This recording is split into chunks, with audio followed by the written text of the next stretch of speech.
Bette Davis finally breaks silence on her bitter feud with Joan Crawford. Bette Davis's real name was Ruth Elizabeth Davis. She was born on April 5, 1908, in Lowell, Massachusetts. Bette's journey to Hollywood was not one of effortless glamour. Her early life was shaped by her parents' difficult marriage and eventual divorce when she was just 10 years old. Raised primarily by her fiercely independent mother, Bette inherited a steely resolve and a deep-seated ambition that would define her entire life and career. Unlike many aspiring actresses of the era who dreamed of being discovered for their beauty, Bette was driven by an almost obsessive passion for the craft of acting itself, seeing it not just as a profession, but as a way to embody the complex tapestry of human experience. From a young age, she knew the power of performance. She wasn't the girl next door. She was a force of nature waiting to be unleashed. This singular focus, this intense dedication to her art above all else, would set her apart and, perhaps inevitably, put her on a collision course with others whose priorities lay elsewhere.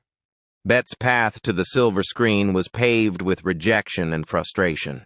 She began in the theater, honing her skills on stage before making the leap to Hollywood in 1930. She signed with Universal Pictures, a move she would later describe as a nightmare.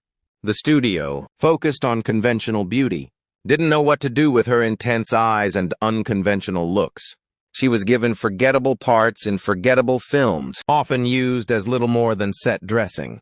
Studio executives reportedly called her unattractive, and there were serious discussions about dropping her contract entirely. Bette later recounted stories of humiliation and feeling utterly adrift in a system that seemed determined to stifle her talent. She was told she lacked sex appeal, the ultimate sin in early Hollywood. But Bette Davis was not one to be easily dismissed. Her resilience was immense, her belief in her own ability unwavering. She chafed under the studio system's constraints, already showing the independent streak that would define her battles both on and off screen. The turning point came when she moved to Warner Brothers. Still, success wasn't immediate. It wasn't until the loan out to RKO for the 1934 film of Human Bondage that Bette Davis delivered a performance that sent shockwaves through the industry. As Mildred Rogers, a vulgar, cruel waitress, she was fearless, shedding all vanity for the sake of the character. Her portrayal was so revolutionary, so utterly compelling, that critics raved, though notoriously snubbed for an Oscar nomination that year. A scandal that led to a write-in campaign, the performance established her as a serious dramatic actress. This led to better roles back at Warner Brothers, culminating in her first Academy Award for Dangerous in 1935 and a second for Jezebel in 1938. Bette Davis wasn't just a star. She was a powerhouse. She fought tirelessly for better scripts, for control over her roles, famously suing Warner Brothers. In 1936, a battle she lost but gained respect for. She became known as the First Lady of the American Screen, celebrated for her versatility, her piercing eyes, and her ability to portray complex, often unsympathetic women with depth and humanity. She stood at the pinnacle of Hollywood, a formidable talent who had carved her own path through sheer will and undeniable skill. But as her star ascended, another formidable force was also making waves, a force with a very different approach to fame, and a history that would soon intersect violently with Bette's. While Bette Davis was battling studios for better roles and honing her craft, her personal life was often as turbulent as her on-screen performances. She married 4 times. None of which brought her lasting happiness or stability. Her focus remained relentlessly on her work, often at the expense of her relationships. Meanwhile, another legend was rising, a woman who embodied a different facet of Hollywood ambition, Joan Crawford. Born Lucille LeSueur in Texas, Joan's background was one of poverty and hardship. Unlike Bette, Joan was meticulously crafted by the studio system, particularly MGM, where she rose to fame as a glamorous flapper and later, a sophisticated dramatic actress. Joan was the master of self-invention, constantly refining her image, her name, even her backstory. She understood the mechanics of stardom, the importance of fan mail, publicity, and cultivating a flawless public persona. where Bette was raw talent and artistic integrity, sometimes to a fault. Joan was ambition, discipline, and a fierce determination to survive and thrive by mastering the studio game. The fundamental differences in their approaches created an immediate, simmering tension long before they ever shared a film set. Bette reportedly viewed Joan with disdain, dismissing her as superficial and artificial, someone who cared more about her close-ups than her character. She saw Joan as everything she wasn't and everything she disliked about the studio system's manufactured glamour. This was a clash of philosophies as much as personalities. The initial spark of their legendary animosity is often traced back to a man, the actor Franco Tone. Bette was deeply smitten with Tone when they co-starred in Dangerous. She made no secret of her feelings, openly pursuing him. But it was Joan Crawford who ultimately pursued and married him in 1935. Bette was devastated and, according to many accounts including her own later comments, never forgave Joan for it. Bette felt betrayed. Not just personally, but professionally. She saw Joan as having stolen something that should have been hers. This personal betrayal, layered onto Bette's professional contempt for Joan's style of stardom, laid the groundwork for a lifelong, bitter rivalry. Their paths would diverge and converge over the years, their careers sometimes overlapping, their names often mentioned in the same breath, fueling the competitive fire. But these early skirmishes, this simmering dislike, was merely the prelude. The true war, the one that would become the stuff of legend, was yet to come. And when it did, Bette Davis held nothing back in recounting its brutal reality. The year is 1962. The golden age is fading. Both Bette Davis and Joan Crawford, though still legends, were no longer at the height of their studio power. They were looking for a project, a comeback role that would reignite their careers. And then came the script for Whatever Happened to Baby Jane, a gothic horror story about two aging, reclusive sisters, former child star Jane Hudson.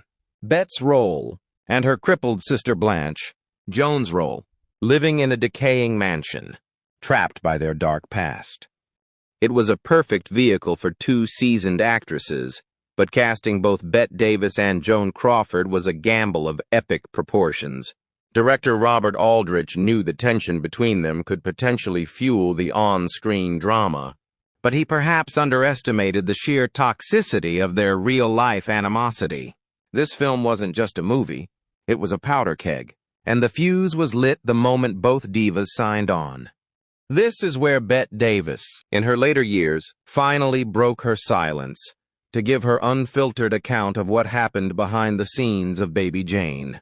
According to Bette, working with Joan Crawford was a living nightmare, a constant barrage of calculated psychological warfare and petty retaliation. Bette had long held the belief that Joan was more focused on manipulating public image than on actual acting talent. This film, where they had to share nearly every scene, was a chance for Bette to prove her artistic superiority and to indulge in a level of personal animosity that was staggering. Bette recounted specific incidents with a chilling lack of remorse. There was the infamous Coca-Cola machine placed on set by Bette. Why Coca-Cola? Because Joan Crawford was on the board of directors for Pepsi-Cola, their major competitor. It was a deliberate, public provocation, a thumb in the eye of her rival. Bette knew it. The crew knew it. And Joan definitely knew it. It was a small thing. Maybe, but it was a clear statement. I despise you, and I will take every opportunity to show it. Bette later explained that while it seemed childish, it was her way of asserting dominance and reminding Joan exactly how she felt. Then came the scene where the deranged Jane, played by Bette, attacks Blanche, played by Joan. Bette, in interviews years later, openly admitted she intentionally made contact, kicking Joan during the brutal on-screen assault. She described the physical pain Joan experienced and Bette's own satisfaction at inflicting it. She claimed she warned Aldrich, "I don't know how far I'll go," before filming the scene. She wanted it to feel real. Yes, but according to her own confession, there was a vengeful pleasure in actually hurting her co-star. "I didn't just touch her," Bette later stated with a sharp glint in her eye. "I kicked her, and I meant it. Imagine the atmosphere on set, the tension palpable, knowing the lead actress was actively trying to injure her counterpart, and the director, perhaps, letting it happen for the sake of the film's raw energy. It wasn't just a physical act, it was a release of years of pent-up fury. But Joan Crawford, according to Bette's accounts and reports from others on set, was no passive victim. She had her own methods of retaliation, subtle yet effective. In one scene where Bette had to drag Joan's character across the floor, Bette claimed Joan deliberately made herself heavier. Joan reportedly filled her pockets with weights, making it incredibly difficult for the smaller Bette to pull her, causing genuine physical strain. It was a subtle, insidious way for Joan to exert control and make Bette suffer. A tit-for-tat escalation of their private war played out on a public film set. It was a passive-aggressive move designed to exhaust and frustrate Bette physically. The passive aggression wasn't limited to physical scenes. Bette claimed Joan would deliberately try to disrupt her performance. She would engage in distracting conversations off-camera, hum loudly, or delay filming with unnecessary requests, all in an attempt to break Bette's concentration and undermine her performance. Bette saw this as Joan's lack of professionalism. Another example of her rival caring more about the power dynamics than the integrity of the work. Every day on the set of Baby Jane. It wasn't just acting, it was a battle of wills, a clash of egos, a test of endurance fueled by decades of accumulated resentment. Crew members reportedly walked on eggshells, caught between two of the most powerful and mutually hostile women in Hollywood history, witnessing the psychological warfare unfold in real time. The filming was just one arena. The feud reached its bitter, public climax at the 1963 Academy Awards. Bette Davis was nominated for Best Actress for her unforgettable, grotesque portrayal of Baby Jane. Joan Crawford was not. This was a deep blow to Joan, who craved industry recognition and saw Bette's nomination as a personal insult, a validation of Bette's artistic approach over her own manufactured glamour. Joan felt she deserved that recognition just as much, if not more. According to Bette Davis's later revelations, Joan Crawford responded with a ruthless campaign to sabotage her chances. Bette claimed that Joan actively called Academy voters, urging them not to vote for Bette. She reportedly told them Bette was difficult, unpleasant, and didn't deserve the award. She even allegedly suggested voters cast their ballots for Geraldine Page or Anne Bancroft instead. This wasn't just passive hope that her rival wouldn't win. It was active, malicious campaigning against her, a desperate attempt to deny Bette a third Oscar. Then came the moment etched forever in Hollywood lore, a moment Bette Davis recounted with raw bitterness and lingering pain years later. When the award for Best Actress was announced, the winner was Anne Bancroft for The Miracle Worker. Anne Bancroft wasn't present at the ceremony. And who stepped forward to accept the award on her behalf? None other than Joan Crawford. Bette Davis described this moment as the ultimate act of triumph for Joan, a calculated, pre-arranged move to steal the spotlight, to walk onto that prestigious stage, to feel the warmth of the applause meant for another, and to do it right in front of the rival who had just lost. Bette recounted sitting there, stunned, humiliated, watching Joan glide past her with a look that, according to Bette, was pure, unadulterated victory and smug satisfaction. It was a public humiliation, a carefully orchestrated moment of poetic, cruel justice from Joan's perspective. Bette never forgot it, and she never forgave it. "She just sailed past me," Bette would say, the memory clearly still sharp, holding her shoulders back, holding that Oscar. I could just die. That image, Joan on stage with an Oscar, Bette in the audience with nothing, became a symbol of their bitter rivalry. The studios, seeing the box office success fueled by their rivalry in Baby Jane, attempted to capitalize on it again with Hush, Hush, Sweet Charlotte. Both actresses were cast, but the tension was still simmering, if not boiling over. According to Bette Davis and others, Joan Crawford reported to the set for a few weeks, but then claimed illness and left the production entirely. Bette Davis, in her later interviews, openly voiced her suspicion that Joan simply couldn't face working with her, again, or perhaps felt the role wasn't strong enough after the Oscar incident. Bette's interpretation, shared widely, was that Joan faked or exaggerated her illness to escape the unbearable atmosphere, or perhaps because she didn't want Bette to get another shot at an Oscar-worthy role opposite her. She just couldn't take it anymore, Bette would claim. Whatever the true reason for Joan's departure, Bette saw it as another facet of Joan's manipulative nature and further proof that Joan couldn't compete with her on set without resorting to tactics beyond the acting itself. Olivia de Havilland was brought in to replace Joan, and while the film was a success, the planned Baby Jane reunion was thwarted, adding another layer to the legend of their inability to coexist. After Joan Crawford passed away in 1977, many might have expected Bette to soften, to offer some gracious words about a fellow screen legend. But Bette Davis was not built that way. She continued to speak about Joan with the same, if not greater, level of bitterness and candor. Her resentments were deeply personal, rooted in what she perceived as Joan's fundamental insincerity and manipulative behavior. She famously offered one of the most brutal epitaphs in Hollywood history, widely quoted as her reaction to Joan's death.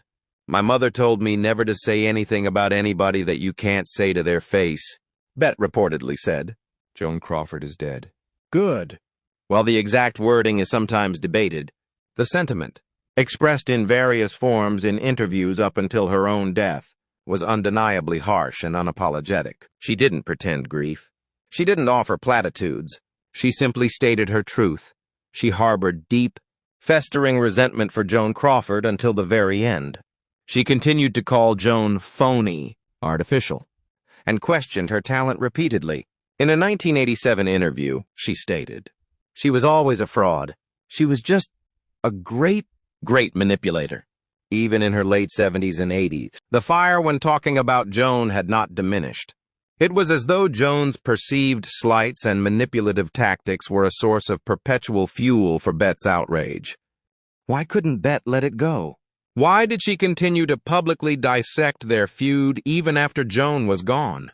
Perhaps it was her nature, fiercely honest to a fault, unable or unwilling to put on a polite facade or conform to social expectations of offering condolences. Perhaps she felt compelled to finally set the record straight, to offer her side of the story, the truth as she saw it, without the constraints of studio politeness or the fear of immediate retaliation from her rival. With Joan gone, Bette had the final word, and she took full advantage of it. Perhaps it was simply a deep-seated personality clash, an irreconcilable difference in values and approach to their profession, amplified by the pressures and competitive nature of Hollywood. Bette saw Joan as the epitome of manufactured glamour and calculated careerism, everything Bette rebelled against in her own pursuit of artistic integrity. Their feud, from Bette's perspective, was more than just a personal spat. It was a battle for the soul of Hollywood itself, authenticity versus artifice. And in her later years, stripped of much of the studio control and public image concerns of her youth, Bette Davis finally felt free to tell her version of that brutal, decades-long war, painting Joan Crawford as a manipulative, insincere figure who represented everything Bette despised. These were the raw, unfiltered thoughts Bette had harbored for half a century, finally unleashed upon the world for anyone who would listen. Her breaking silence was less about a single event and more about a sustained, lifelong campaign to ensure her truth about Joan Crawford was heard. As for Bette Davis herself, the years after the great feud reached its boiling point brought their own set of trials, personal and professional.